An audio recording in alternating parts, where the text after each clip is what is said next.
yang berpegang kepada Al-Quran dan juga sunnah Nabi kita sallallahu alaihi wasallam dan juga ijma' alim-alim ulama, maka dengan itu pertama sekali dalam membahaskan ainallah, di mana Allah, maka kita berpegang kepada ayat Quran yang telah jelas difirmankan oleh Allah Subhanahu wa taala, yaitu firman Allah taala, a'udzubillahi minasyaitonir rajim, laisa kamitslihi syai'un wa huwas samiul basir, yang artinya Allah tidak seumpama sesuatu dan dia maha mendengar lagi maha melihat. Ayat yang ke-11 daripada surah Asy-Syura.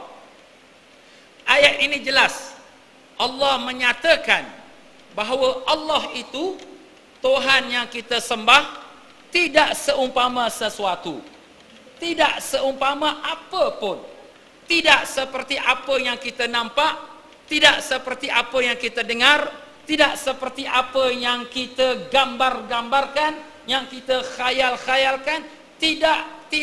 Tidak sama sekali. Allah tidak seumpama sesuatu. Jadi kalaulah sekiranya kita mengatakan Allah tidak seumpama sesuatu, maka Allah tidak serupa manusia, Allah tidak serupa batu dan pokok, Allah tidak serupa cahaya dan lampu, Allah tidak serupa apa pun jua yang boleh kita sebutkan di dalam alam dunia ini, yang kita tahu dan yang kita tidak tahu. Allah tidak serupanya. Dan ini dikuatkan lagi di dalam surah Al-Ikhlas yang kita selalu membacanya, yaitu firman Allah Subhanahu wa taala, a'udzubillahi minasyaitonir rajim, wa lam yakul lahu kufuwan ahad, yang artinya tiada bagi Allah serupa sesuatu. Maka jelas daripada ayat ini juga Allah menekankan dan menerangkan Allah itu tak ada sesuatu pun yang menyerupainya. Allah tak serupa sesuatu dan tak ada sesuatu yang menyerupai Allah. Jadi kalaulah sekira kita ni manusia, kita ada tubuh badan, Allah tak ada tubuh badan. Kalau kita manusia ada mata, ada telinga, Allah tidak bermata, tidak bertelinga. Kalau kita manusia ada panjang, ada pendek, Allah tidak panjang, tidak pendek. Kalau kita manusia ada yang duduk di atas, ada duduk di bawah, Allah tidak di atas, Allah tidak di bawah. Kalau kita manusia ada yang hitam, ada yang putih, Allah tidak hitam, Allah tidak putih. Kalau kita manusia ada lelaki dan ada perempuan, Allah tidak lelaki dan Allah tidak juga perempuan. Kalau kita manusia ada yang jauh dan ada yang dekat, Allah tidak jauh dan Allah tidak dekat. Jadi Allah tidak serupa sesuatu. Jadi segala sifatnya ada kepada makhluk, maka Allah tersuci daripadanya, kerana Allah telah tekankan dan jelaskan, walam yakul lahu kufuwan ahad. Allah itu tidak ada sesuatu pun yang serupa baginya. Ya tuan-tuan dan puan-puan, ini dijelaskan lagi oleh sunnah Nabi kita Rasulullah sallallahu alaihi wasallam, di mana hadis Imam Muslim meriwayatkan salah satu daripada doa Nabi sallallahu alaihi wasallam, baginda berdoa, Allahumma antal awwal falaysa qablaka syai' wa antal akhiru wa laysa ba'daka syai' wa antal zahiru falaysa fawqaka syai' wa antal batinu falaysa dunaka syai'. Begitulah doa Nabi sallallahu alaihi wasallam. Apa artinya? Allahumma antal awwalu, ya Allah engkaulah yang awal, falaysa qablaka syai', dan tiada sesuatu yang sebelummu. Jadi arti katanya lain, Allah itu bersifat qidam. Tuan-tuan dan puan-puan, di dalam aliran Ahlus Sunnah wal Jamaah, kita wajib mengenal sifat-sifat Allah yang wajib. Dan sifat-sifat Allah yang wajib itu yang paling sedikit untuk kita kenali sebagai kita mengetahui siapa Allah yang kita sembah ialah 20 sifat.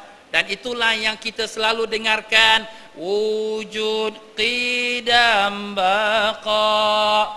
Jadi sifat yang kedua selepas pada wujud ialah qidam. Qidam artinya Allah itu sedia ada. Tidak ada permulaan baginya. Kalau kita umat manusia, kita punya tarikh lahir bila? Oh, saya tahun 50. Oh, itulah baru mulanya kita dilahirkan. Datuk nenek kita bila? Oh, sudah 1000, dah 10,000, dah 1,000,000, dah 2,000,000 tahun. Itulah permulaan kita. Tetapi Allah Subhanahu Wa Taala tidak ada permulaan baginya. Bagaimana kita kata demikian? Sebab baginda Nabi sallallahu alaihi wasallam dah sebutkan, falaisa qablaka syai', ya Allah, engkau lah yang awal, tiada sebelummu sesuatu. Jadi sebelum Allah, maknanya tak ada sesuatu pun sebelum Allah. Jadi Allah lah yang pertama dan dialah juga yang tidak ada permulaannya. Di sini mungkin datang syaitan membisik dalam telinga dan fikiran kita. Siapa jadikan kau? Allah. Siapa pula jadikan Allah?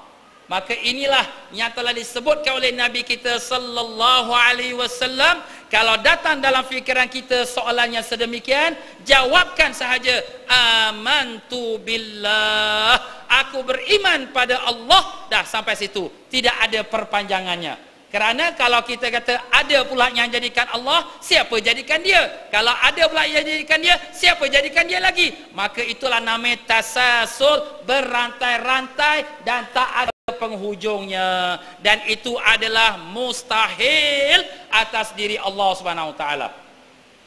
Demikianlah doa rangkap yang kedua yang baginda berdoa, ya Allah, wa antal akhiru falaisa ba'daka syai', yang artinya dan engkaulah yang akhir, tiada selepasmu sesuatu. Artinya tidak ada selepas Allah sesuatu. Artinya Allah itu kekal selama-lamanya. Itulah sifat Allah yang ketiga, wujud, qidam, baqa. Baqa makna kekal Allah Subhanahu Wa Taala. Adapun kita ini fana, kita ini akan binasa dan kita akan hancur dan kita akan hilang dari dunia ini. Tetapi Allah kekal buat selama-lamanya. Demikianlah baginda berdoa menyambung dalam doanya, wa antaz zahiru falaisa fawqaka syai'. Artinya, dan engkaulah yang zahir, tiada di atasmu sesuatu. Jadi tiada di atas Allah sesuatu. Kalau sekira kita kata Allah Subhanahu Wa Taala berada bersama kita dalam masjid, maknanya di atas Allah bumbung masjid, dan ini tak mungkin. Kerana Nabi sallallahu alaihi wasallam sendiri telah menerangkan bahawa Allah itu Tuhan yang kamu sembah, tidak ada atasnya sesuatu. Jadi Allah Ta'ala bukan duduk di dalam alam ini. Kalau Allah duduk di atas alam ini, maka di atas Allah itu langit. Maka ini pun mustahil kerana Allah tidak ada sesuatu di atasnya. Dan Allah tidak berada dalam rumah Baitullah yang kita menghadap kiblat padanya. Kerana kalau Allah duduk dalam Kaabah Baitullah, artinya Allah duduk di dalam bumbung Kaabah itu. Dan ini mustahil kerana Nabi sallallahu alaihi wasallam sendiri menerangkan, falaisa fawqaka syai', dan tiada di atasmu sesuatu. Jadi tuan-tuan dan puan-puan ya, apabila telah dibentangkan ayat Quran, siapakah yang menterjemahkan Al-Quran? Rasulullah sallallahu alaihi wasallam. Jadi bagaimanakah maksud Al-Quran? Rasulullah lah yang menerangkan. Jadi maksud daripada Allah